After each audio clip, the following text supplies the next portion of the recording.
The question பாருங்க exercise 1.6ல question number 1ல fourth one. Test the consistency of the following system of linear equation and if possible solve அப்படி சொல்லிட்டு ஒரு linear equation கொடுத்திருக்காங்க. இந்த linear equation வந்து நம்ம ஒரு 3 linear equation கொடுத்திருக்காங்க. நம்ம test the consistency அப்படினு சொன்னாலே நமக்கு வந்து ஞாபகம் வரணும். இது a by b ஃபார்முலா எழுதி அப்புறம் a by b ங்கற ஃபார்முலா எழுதி then இதோட ரேங்க் கண்டுபிடிக்க போறோம். இத ரேங்க் எக்கலன் ஃபார்ம் சொல்லி அது ஒரு ரேங்க் கண்டுபிடிச்சி அதுல இருந்தா கன்சிஸ்டன்ட் அப்படிங்கறது சொல்லுவோம். Rank of a = rank of a by b இருந்தா கன்சிஸ்டன்ட் அப்படிங்கறத நம்ம சொல்லுவோம். இந்த சேம் டைப் ஆஃப் क्वेश्चन வந்து நிறைய கேட்டுட்டு இருக்காங்க. 5 மார்க் क्वेश्चनல கேக்குறேன். அதுல பாருங்க. இதுல ஃபர்ஸ்ட் என்ன சொல்ல போறோம்? First write in a by b ax = b form. Write in ax = b form. இந்த ஃபார்ம்ல ஃபர்ஸ்ட் எழுத போறோம். ax = b ஃபார்ம்ல எழுதும்போது ஃபர்ஸ்ட் என்ன எழுதுவோம்? ஃபர்ஸ்ட் இந்த xy செட்டோட கோஎஃபிஷியன்ட் எழுத போறோம். 2 - 1 + 1 2 - 1 + 1 இந்த 6 - 3 + 3 then 4 - 2 + 2 இது a into x க்கு பதிலா x y z ax = b b க்கு பதிலா 2 6 4 இது ax = b a க்கு பதிலா என்ன வரும்? 2 - 1 + 1 அடுத்து பாருங்க 6 - 3 + 3 4 - 2 + 2 இங்க இருக்கு. இங்க x க்கு பதிலா xyz b க்கு பதிலா அந்த கான்ஸ்டன்ட் 2 6 4 அப்படி எழுதிட்டோம். தென் இதுல இருந்து a by b ஃபார்ம் எழுத போறோம். a by b இதோட a by b ஃபார்ம்னா என்ன எழுதுவோம்? that is equivalent to a by b ங்கிறது 2 - 1 + 1 6 - 3 + 3 4 - 2 + 2 by இது a by b ங்கிறது 2 6 4 அப்படி எழுதுறோம். a ங்கிறது 2 - 1 + 1 6 - 3 + 3 4 - 2 + 2 2 6 4 எழுதிட்டோம். that is equivalent to next என்ன எழுத போறோம்? நெக்ஸ்ட் எப்படி எழுத போறோம்னா சேஞ்ச் பண்ண போறோம். எப்படி சேஞ்ச் பண்ண போறோம்? நமக்கு தேவையானது இந்த இடத்துல பாருங்க. இந்த இடத்த கூட நம்ம என்ன பண்ணிக்கலாம்னா இத 3 ஆல டிவைட் பண்ணலாம். 3 ஆல டிவைட் பண்ணா இது 2 ஆயிடும். இது 2 ஆல டிவைட் பண்ணா ஏன்னா மல்டிபிள்ஸ்ல இருக்கு. அதனால அடுத்த ஸ்டெப்ல என்ன பண்ண போறோம்? R2 implies R2 divided by 3 ஏன்னா நம்ம எல்லாமே மல்டிபிள்ஸ் ஆஃப் 3ல இருக்கு. அதனால 3 ஆல் டிவைட் பண்ண போறோம். அதே மாதிரி இப்ப சொல்லும்போது என்ன வரும்? 2 - 1 + 1 by 2 இந்த இடத்துல என்ன இருக்கும்? 3 ஆல் டிவைட் பண்ணா 2 3s are 6 1 3 is 3 1 3 is 3 2 3s are 6 then R3 implies R3 என்ன பண்ண போறோம்? R3 எல்லாமே மல்டிபிள்ஸ் ஆஃப் 2 இருக்கால 2 ஆல் டிவைட் பண்ணோம். R3 implies R3 by 2 அப்படி சொல்ல போறோம். R3 2 ஆல் டிவைட் பண்ண போறோம். 2 ஆல் டிவைட் பண்ணா இது 2 2s are 4 இது 1 2 is 2 இது 1 2 is 2 டிவைட் பண்ணும்போது 1 2 is 2 இது 2 2s are 4 அப்படிங்கிறது டிவைட் ஆயிடுச்சு. தென் அடுத்து பாருங்க that is equivalent to அடுத்து எழுதலாம் பாருங்க. இந்த R2 R3 சேமா இருக்கு. R2 R3 சேமா இருக்கறனால R2 R3 சேமா இருக்கனால நம்ம என்ன சொல்ல போறோம்? நம்ம R3 implies R3ங்கறது என்ன சொல்லலாம்? R3 implies R3 minus R2 R3ல இருந்து R2 மைனஸ் பண்ணுங்க. இந்த ரிசல்ட் R3ங்கிறது 0 ஆயிடும்.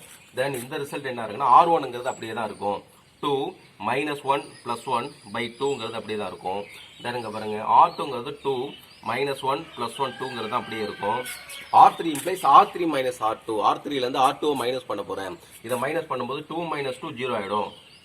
-1 இது +1 ஆயிடும் 0 ஆயிடும். 1 - 1 0 then 2 - 2 0 இது மாதிரி வந்துருச்சு. சரி சரி. இத 0 ஆக்க முடியுமா? இதையும் 0 ஆக்கலாம். எப்படி 0 ஆக்கலாம்? நம்ம R2 0 ஆக்கலாம் R3 0 ஆக்கலாம். அப்ப R3 implies R3 minus R2 சொன்னல்ல அதே மாதிரியே நம்ம இந்த இடத்துல இதையும் 0 ஆக்கலாம். இத 0 ஆக்கும்போது நம்ம இங்கேயே கூட யூஸ் பண்ணிக்கலாம் இல்ல இன்னொரு ஸ்டெப் கூட யூஸ் பண்ணிக்கலாம். என்ன சொல்ல போறோம்னா R2 implies பாருங்களேன் R2 implies R2 minus R1 கூட சொல்லலாம்.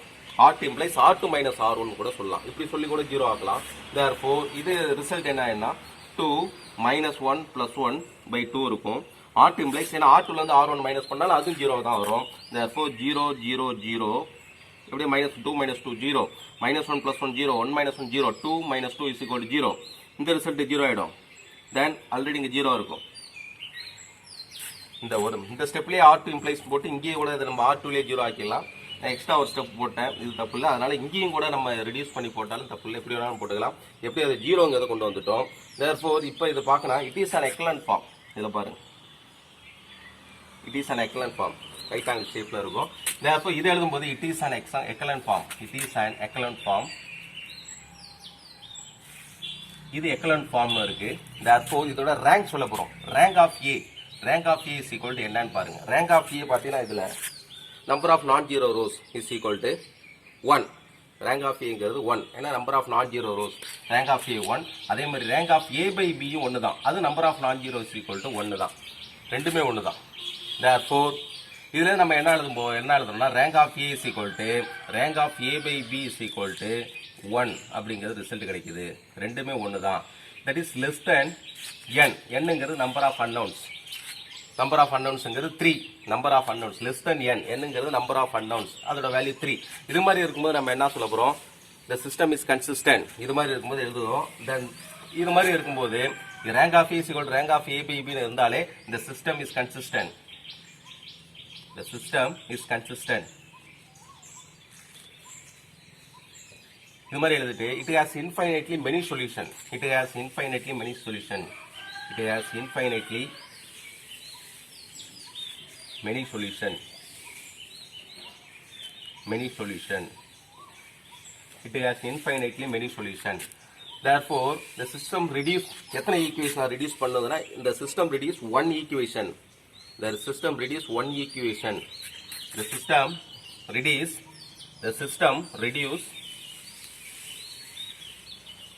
ஆகுது. எப்படின்னா the system reduce one equationக்கு reduce ஆகுது. the system reduces one equation. இந்த one equation என்னன்னா 2x minus y plus z is equal to 2. இதுல எழுதுவோம் 2x minus y plus z is equal to 2. இதான் இந்த ஈக்குவேஷன் தான். இதுல இருந்து 2x minus y இந்த கோஎஃபிஷியன்ட்லாம் எழுதி x y z ல எழுத போற 2x minus y plus z is equal to 2 அப்படிங்கிறது ஈக்குவேஷன் இருக்கும். இப்போ ஒன் ஈக்குவேஷன் ரெடியூஸ் ஆகும்போது நம்ம எடுத்துக்கும் போது அந்த வேல்யூ எப்படி எடுத்துக்கோம்னா let y is equal to s and z is equal to t. Suppose 2 equation இருக்கும்போது z equal to k மட்டும் எடுத்துக்குவேன். 1 ஈக்குவேஷன் இருக்கும்போது y is equal to s and z equal to t ன்னு எடுத்துக்க போறோம். இதுல s, t belongs to real நம்பர்ஸ்ல இருக்கும். இது மாதிரி எடுத்துக்கும் போது இதுல போய் ஈக்குவேஷன் 1ல போய் அப்ளை பண்ணிடு. ஈக்குவேஷன் 1ல போய் அப்ளை பண்ணா என்ன வரும்? 2x minus y க்கு பதிலா s plus z க்கு பதிலா t is equal to 2 ன்னு எழுதுவோம். then 2x is equal to 2 minus sங்கிறது plus s ஆயிடும், plus t ங்கிறது minus t ஆயிடும். then s is equal to என்ன எழுதுவோம்? இந்த 2 இருக்கா, 2 plus s minus t divided by 2 ன்னு கூட எழுதிக்கலாம். divided by 2 s ஓட வேல்யூ. therefore நமக்கு தேவையான ரிசல்ட் கிடைச்சிருச்சு. ஃபைனலா s is equal to இது 1/2 ன்னு கூட எடுத்துக்கிட்டு 2 plus s minus t அப்படின்னு சொல்லலாம். then y is equal to y ஓட வேல்யூ s, நம்ம z is equal to t ன்னு சொல்லிட்டோம். இதுதான் நமக்கு தேவையான சொல்யூஷன். வேர் இங்க ஃபைனலா எழுதும்போது s, t belongs to real numbers அப்படிங்கிறது சொல்லிடுறோம். that's all very easy sum. இதை பேஸ் பண்ணி எக்ஸாம் சம்மும் உண்டு, அதெல்லாம் போடலாம். இது என்ன இதுல கான்செப்ட்னா இதுதான்.